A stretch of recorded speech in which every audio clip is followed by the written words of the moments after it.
Olá, pessoas, sejam bem-vindas. Vamos falar um pouco sobre a aprendizagem cidadã e sobre a educação e como ela deve contribuir para a autoformação do ser humano, dar as condições a ele, ensinar a viver, formar realmente um cidadão e como um cidadão é definido em sua democracia por sua solidariedade e responsabilidade em relação à sua pátria, o que supõe nele a fixação de sua identidade nacional. Mas e aí, meu povo, o que é pátria? O que é nação?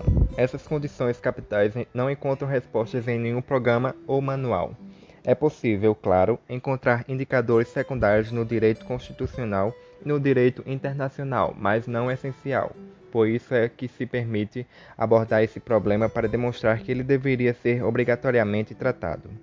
Ainda puxando um pouco do assunto, vamos falar sobre a comunidade, na sociedade no geral.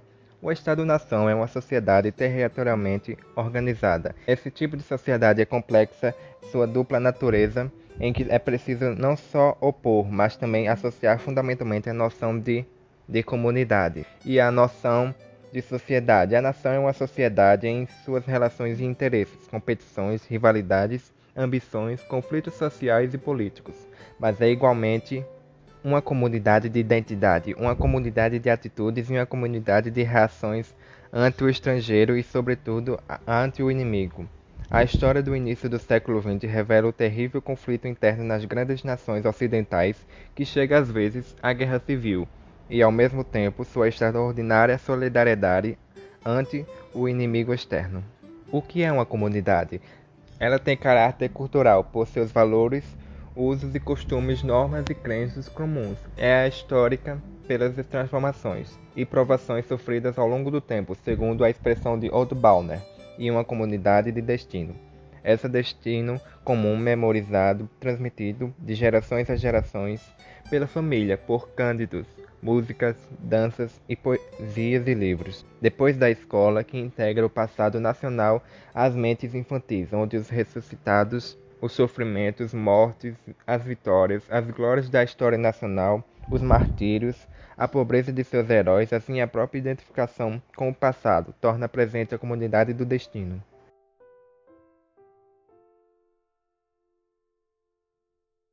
Transfere para ampla escala de populações de milhões de indivíduos, muitas vezes oriundos de etnias bem diversas. As calorosas virtudes das relações familiares entre pessoas pertencentes ao mesmo lar. A relação matripatriótica com o Estado-nação desperta o sentimento de fraternidade mística dos, abre aspas, filhos da pátria, fecha aspas, perante o inimigo. A mitologia matripatriótica suscita uma verdadeira religião do Estado-nação, que inclui cerimônias de exaltação, objetos sagrados, bandeiras, monumentos aos mortos, o culto de adoração à Mãe Pátria, os cultos personalizados aos heróis e mártires. O Estado-nação tem raízes na concentração material da terra, que sustenta e constitui seu território, e, ao mesmo tempo, encontra nele sua concentração mitológica, a terra-mãe, da mãe-pátria. E o cimento necessário a toda sociedade é uma sociedade complexa, e o único antídoto contra a pulverização de indivíduos e a destruidora deflagração de conflitos. Atualmente, tudo indica que o poder absoluto do Estado-nação poderia e deveria ser ultrapassado. Primeiro, no próprio quadro interno da nação, o Estado tende a se tornar demasiado abstrato e homogeneizador, devido ao seu próprio desenvolvimento técnico-burocrático. Será preciso que os fundamentos mitológicos, religiosos da nação, seu caráter matripatriótico, sejam estendidos, não apenas ao âmbito de nosso continente, já marcado pela civilização que criou e por uma comunidade de destino cada vez mais evidente, mas também ao conjunto de um planeta reconhecido pela espécie uma, a partir de agora, como um único lar, Foyer Home Hamad. As histórias nacionais não podem ser compreendidas isoladamente da história europeia. Seria preciso assinalar que a Europa moderna sai da crisálida medieval ao perder o mundo, a queda de Bizâncio, 1453, ao descobrir o Novo Mundo, 1492, e ao mudar o mundo, Copérnico, 1473 a 1543.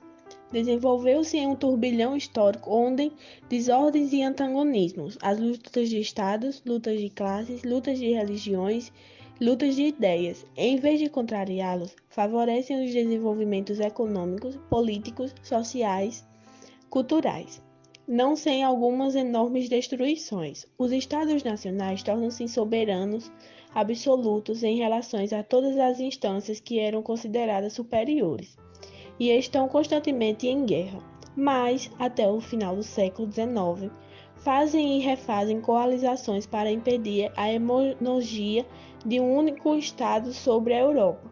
Seria preciso assinalar que, em meio à Europa das guerras, desenvolveu-se e propaga-se uma cultura europeia, fundada não sobre um modelo, mas sobre um despertar de problematização, efetuada pela volta à fonte grega, que permite o despertar da filosofia e o avanço da ciência.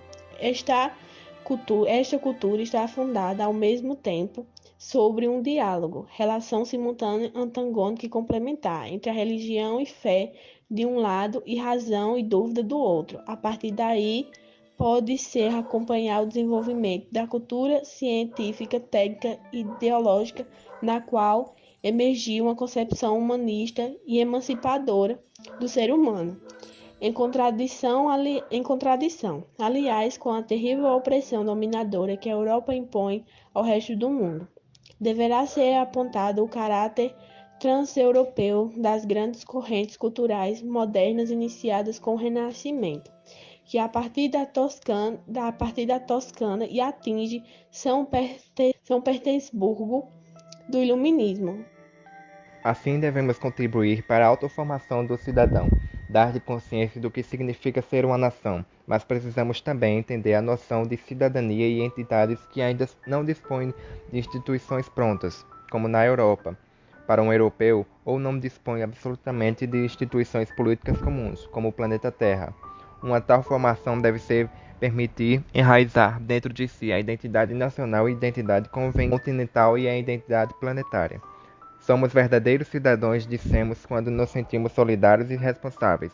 A solidariedade e responsabilidades podem dividir exortações piegas nem de discursos cívicos, mas de um profundo sentimento de filiação, sentimento matripatriótico que deveria ser cultivado de modo concêntrico sobre o país, o continente e o planeta, para fazer de tudo isso um grande ser humano, com um grande caráter.